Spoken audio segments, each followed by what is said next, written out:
Riyadus Salihin. Chapter 117, Excellence of wearing white clothes, and the permissibility of wearing red, green, yellow, and black clothes made from cotton, linen but not silk. Allah, the Exalted, says, O children of Adam! We have provided for you clothing to cover your nakedness and as an adornment. However, the best clothing is righteousness. Surah 7 verse 26. And Allah has provided you with clothes protecting you from the heat and cold, and armor shielding you in battle. Surah 16 verse 81. Ibn Abbas, may Allah be pleased with them, reported, I heard Messenger of Allah peace be upon him saying, put on white clothes because they are the best, and use them for shrouding your dead. Reported in Jami at-Tirmidhi and Abu Dawud. Samurah, may Allah be pleased with him, reported, Messenger of Allah peace be upon him said, wear white clothes because they are the purest, and they are closest to modesty, and shroud the dead in it. Reported in An-Nasai and Al-Hakim. Commentary, both these ahadith tell us that white clothes are fine and likable, and are especially recommended on Fridays and on all other occasions except on Eid days where new clothes, if any, are recommended. The purity and beauty of this color befits the dignity and honor of man. Bara, may Allah be pleased with him, reported, Messenger of Allah peace be upon him was of medium stature. I saw him wearing a red mantle. I have never seen anything more graceful than that. Reported in Sahih al-Bukhari and Muslim. Commentary, on the basis of this hadith, some argue that red dress is also allowed to men. Imam an-Nawawi seems to hold the same view. However, many ulama believe that the dress of Messenger of Allah peace be upon him was not all red but had red stripes. They, therefore, maintain that the red clothes which women wear are not permissible to men. Some ulama think that a ruling on this issue will be on condition of space and time. If at some place disbelievers or women are fond of this color, it will be banned for Muslim men because of its relevance to disbelief and womanishness. Yet, it will be allowed to Muslim men in a contrary situation. Opinions also exist that the indoor wear of red clothes is permissible to men, but forbidden in public. To sum up, the red-colored dress is not itself a taboo with regard to men. A ruling on it will be conditional in accordance with the situation. For example, in the Eastern society the red-colored dress is usually worn by women, and is peculiar to brides on the occasion of wedding. Men are, therefore, banned to wear it. Allah alone has the true knowledge. Abu Juhayfa Wahb bin Abdullah, may Allah be pleased with him, reported, I saw the Prophet peace be upon him by Al-Abta Valley in Makkah, in a red tent made from tanned skin. Bilal brought him ablution water. Then Messenger of Allah peace be upon him came out wearing a red mantle, and I can still remember looking at whiteness of his shanks.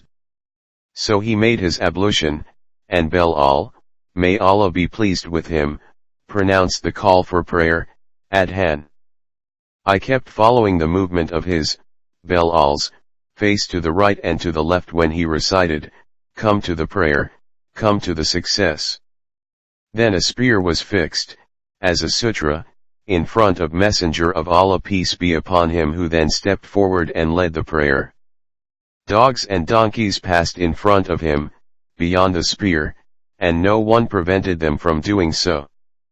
Reported in Sahih al-Bukhari and Muslim. Commentary, Al-Abta is the name of a place which is also called the Muhasab Valley. Lexically Al-Abta means a sloping ground. Since it was the passage of rainy water owing to its downward slope, it came to be known by this name. Here the Prophet peace be upon him encamped in a tent. This hadith provides for wearing red-colored clothes as mentioned in detail in the preceding hadith. Second, it points out an issue concerning the ritual prayer. The worshipper should place something before him as a symbol of obstruction, Sutra, so that somebody who goes past him may not divert his attention. Yet, there is no harm if the passer is an animal. Abu Rim the Rafa'at Taymi, may Allah be pleased with him, reported, I saw Messenger of Allah peace be upon him wearing 2 green garments. Reported in Abu Dawud and Jami at-Tirmidhi. Commentary, here we see a provision for wearing green-colored clothes. Jabir, may Allah be pleased with him, reported, Messenger of Allah peace be upon him entered Makkah on the day of its conquest, and he was wearing a black turban. Reported in Sahih Muslim. Abu Sa'id Amr bin Hurayth, may Allah be pleased with him, reported, as if I am seeing Messenger of Allah peace be upon him wearing a black turban, and both ends of it are falling over his shoulders. Reported in Sahih Muslim. Another narration is, Messenger of Allah peace be upon him was delivering a khutbah wearing a black turban. Commentary, we conclude from this hadith that one can also put on black-colored dress, turban, and covering. Muslim scholars have said that it is a desirable act mustahab to wear a black turban after defeating the enemy. Aisha, may Allah be pleased with her, reported, the body of Messenger of Allah peace be upon him was shrouded in 3 white Yemeni cotton garments, among which was neither a gown nor a turban. Reported in Sahih al-Bukhari and Muslim. Commentary, the shroud of a dead body consists of 3 simple pieces of cloth to the exclusion of a turban, shirt, and izar. It is better for the shroud to be white. Aisha, may Allah be pleased with her, reported, one morning Messenger of Allah peace be upon him went out wearing a black blanket made of camel's or sheep's black hair with patterns of camel's bags upon it. Reported in Sahih Muslim. Commentary, this hadith tells us that one can wear a black woolen cloth with the woven image of an inanimate object.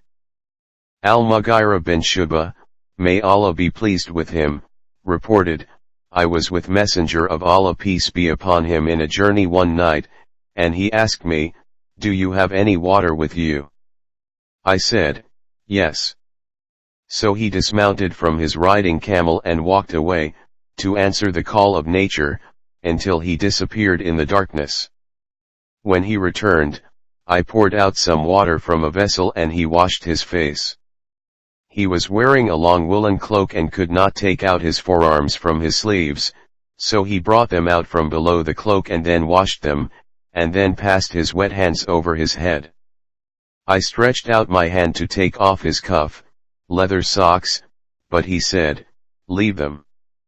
I put them on after performing wudu, and he passed his wet hands over them.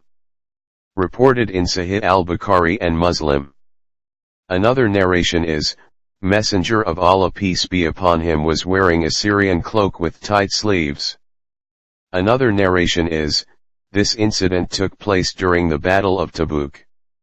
Commentary, here too, we have justification for wearing woolen dress. In order to answer the call of nature, one is supposed to get out of people's sight. Instead of washing the feet while performing wudu, one may simply pass wet hands over the socks or stockings if these have been worn after the performance of ablution. A non-traveling person is allowed this facility for 24 hours, while in the case of a traveler, this period is extended to 3 days. However, in case of sexual impurity one must take full bath. Ya Rasul, salam alayka, Ya Habib, salam alayka.